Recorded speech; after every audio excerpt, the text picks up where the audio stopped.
मान्यवर श्री कांसी राम साहेब एवं बहुजन समाज में जन्मे उन तमाम संतों, गुरुओं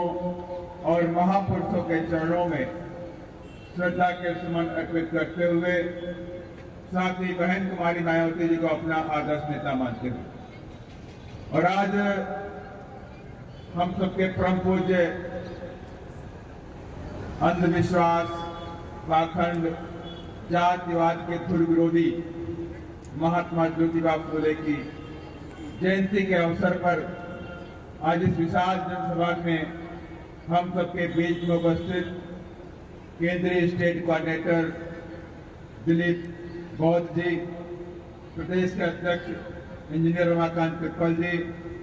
विशिष्ट अतिथिगणों में प्रदेश उपाध्यक्ष सुनील बघेल जी, पूर्व प्रत्याशी विधायक के रुस्तम सिंह जी, रमेश जी, घासीराम पटेल जी, गंभीर सिंह नवलिया जी,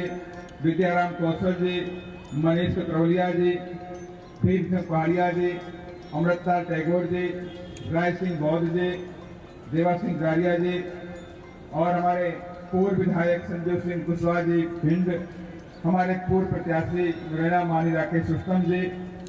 वरिष्ठ नेता बसपा पूर्व प्रत्याशी सुमौली मानी कुलदीप सिंह अग्रवाल जी, सर्वेश अग्रवाल जी,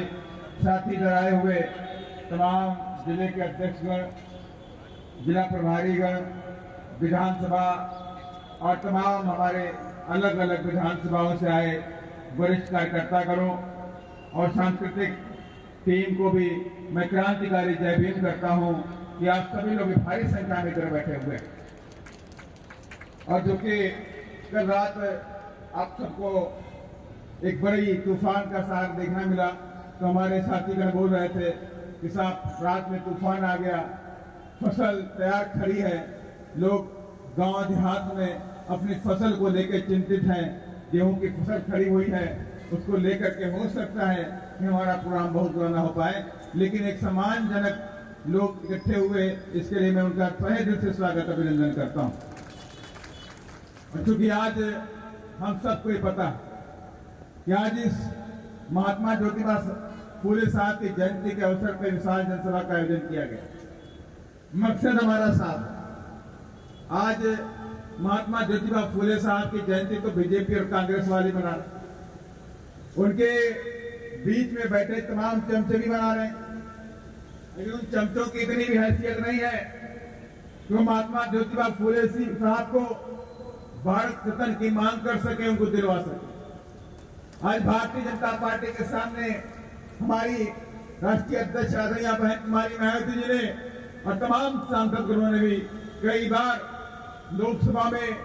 राज्यसभा में इस बात को मजबूती के साथ उठाने का काम किया कि भारत की प्रथम शिक्षिका माता सावित्रीबाई फुले और देश के महान समाज सुधारक और शिक्षा के जनक महात्मा ज्योतिबा फुले साहब को भारत रत्न मिलना चाहिए, लेकिन आज तक इस देश की सरकार ने उनको भारत रत्न देने का काम नहीं किया। लेकिन आज वही पार्टियां जिन्होंने महात्मा ज्योतिबा फुले साहब को नकारने का काम किया, आज वोट की राजनीति के लिए अलग अलग संगठनों के जरिए उनके महात्मा ज्योतिबा फुले साहब की जयंती मनाने का भी काम कर रहे हैं। लेकिन ये काम वाकई हमारे लिए चैलेंजिंग है कि दुश्मन हमारी विचारधारा को लेकर के अपनी राजनीतिक रोटियां सेकने में लगा हुआ है और कहीं ना कहीं से हमारा कम काम या हमारी कम मेहनत हमें पीछे की तरफ लेकर जा रही है। और मैं आज देख रहा हूं कि तमाम इधर ग्वालियर के साथी बैठे हुए हैं, मैं अभी जिले वाइज इधर अटेंडेंस भी लेने का काम करूंगा कि किस जिले से कितने लोग बैठे हुए हैं, क्या ये लोग जो मंच पे बैठे हुए लोग हैं, क्या मंच पे बैठने लायक है कि नहीं लायक है, वो आज मैं निश्चित करके जाऊंगा। ऐसे बात नहीं बनने वाली, बिल्कुल बात नहीं बनने वाली। आज ये निश्चित होके जाएगा। आप कितना भी आप काम नहीं करोगे तो आप पद पर नहीं रहोगे, ये सीधा फंडा है बहन जी का। और जो काम करेगा वो आगे बढ़ेगा, उसे आप रोक भी नहीं पाओगे। और हमारे बहन जी ने हम धन्यवाद देना चाहते हैं, कोर्ट को नमन करना चाहते हैं। और बहन जी ने उस दिन मीटिंग में बोला भी कि मेरा समाज, मेरा बहुजन समाज ही मेरा परिवार है और मेरे पारिवारिक रिश्ते नाते मेरे पार्टी के सामने कहीं से मायने नहीं रखते हैं और जो काम करेगा वो आगे बढ़ेगा। आप सबके साथ बोला आज पूरे देश के अंदर कार्यकर्ताओं में जोश है, चाहे तमिलनाडु हो, चाहे केरला हो, चाहे कर्नाटक हो, चाहे महाराष्ट्र हो, चाहे गुजरात हो, आप किसी भी प्रदेश के अंदर जाइए, आज कार्यकर्ताओं के अंदर जोश दिखाई पड़ता है। और आज जब मध्य प्रदेश हमारा तैयार स्टेट है, उत्तर प्रदेश के बाद कहीं राजनीतिक ताकत दिखाई पड़ती है तो मध्य प्रदेश में दिखाई पड़ती है, लेकिन आज ये सभा है, उस सभा आज विशाल सभा नहीं बन पाई। इसके मतलब है कि मंच पे बैठे वाले लोग, इन लोगों ने काम नहीं किया, बिल्कुल काम नहीं किया है। अगर इन लोगों ने काम किया होता तो आज वाकई जो आप भी राकेश रुस्तम जी बोल रहे थे या संजीव कुशवाहा जी बोल रहे थे, बड़े फूल मार्ग मैदान से छोटे वाले पे आ गए और जो छोटे वालों की हैसियत नहीं रखते थे, आज वो लोग बड़े वाले की तरफ बढ़ चुके हैं। कहीं ना कहीं से हमारे अंदर कमियां हैं और मैं वार्निंग भी देना चाहता हूं, इन कमियों को दूर कर लीजिए, वरना जय भीम करने वाले भी आपको मिलेंगे नहीं। ये बात लिख करके रख लीजिए। काम करेंगे तो पद रहेगा, काम नहीं करेंगे तो पद नहीं रहेगा और किसी के दबाव में बीएसपी नहीं रहेगी। ये कोई सच दबाव में बीएसपी कर दूंगा, दबाव में बीएसपी नहीं रहेगी। इसलिए मैं कहना चाहता हूं, मैं आप सबको वार्निंग देके जा रहा हूं, जो भी व्यक्ति मंच में बैठता है उसकी जिम्मेदारी बनती है कम से कम 10-20 आदमी अपने साथ में लेकर के आए।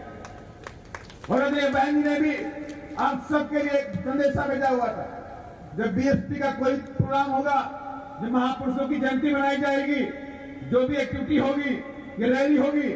तो आप सबको अपने अपने बच्चों और परिवार के साथ में आना है, अकेले कभी नहीं आना। लेकिन आप सब लोग अकेले आ जाते हैं, कम से कम ताकत के साथ में। अगर आप अपने बच्चों को लेकर के नहीं आएंगे, अपने परिवार के नौजवानों को लेकर के नहीं आएंगे, तो आने वाले समय में इस मिशन और बागडोर, इस मिशन की और मूवमेंट की बागडोर कौन संभालेगा? नई जनरेशन को भी तय करना है, क्योंकि ये मिशन और मूवमेंट की लड़ाई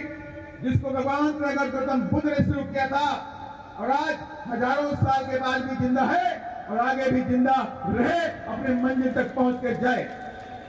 और ये हम सब की इच्छा भी है और हम सब चाहते भी है कि हम सबके बीएसपी मजबूत हो जाए। और मैं खुले मन से भी कहता हूं, बहुजन समाज पार्टी इस देश में एकमात्र बहुजन समाज की अपनी पार्टी है। कोई भी कहीं जाए, चाहे बीजेपी में जाए, चाहे कांग्रेस में जाए, लेकिन उनकी वैल्यू वहां दरी बिछाने वाली होती है, मंच पे बैठने वाली नहीं होती।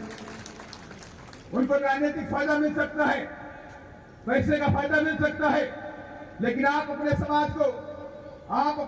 को अंधकार की तरफ ढकेलने का काम कर रहे हैं। लेकिन बीएसपी हमेशा वसूलों की राजनीति करती है। हम अपने वसूलों से, अपनी विचारधारा से